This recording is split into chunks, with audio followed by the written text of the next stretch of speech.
The magic of piping hot pakoras over a lazy afternoon tea cannot be described in words, and a little twist to the popular Indian snack can only double the magic. So, grab hold of the jar of cashew nuts as I take you through the recipe of cashew onion pakoda. I'm going to start with making the pakoda mix. So I have some gram flour over here,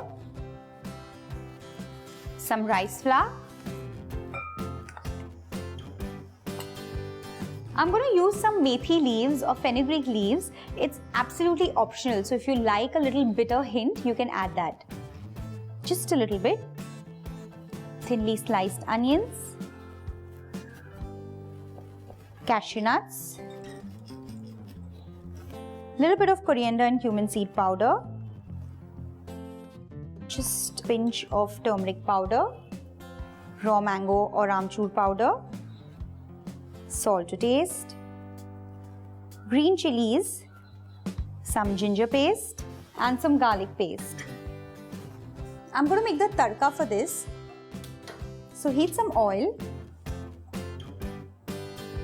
Once the oil is hot, I'm going to add some coriander seeds, fennel seeds and some ajwain seeds or carom seeds. Add some curry leaves.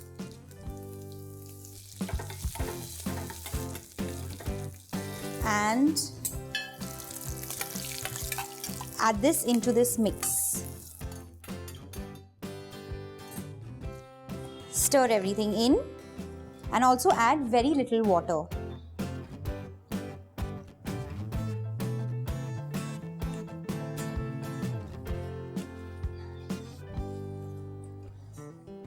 And now I'm going to mix this with my hands.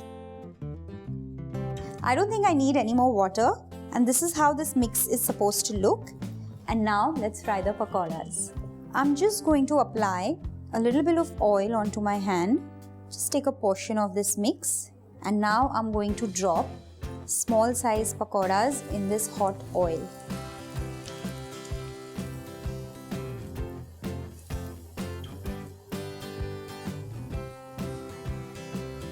Reduce the flame after you add the pakoras in the oil and let them cook slowly. Once they're nice and golden brown, I'm going to get them out of the oil. This one's ready.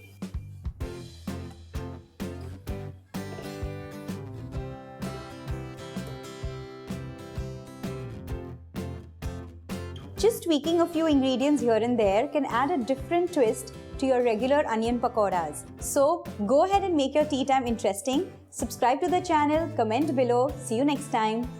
Bye-bye.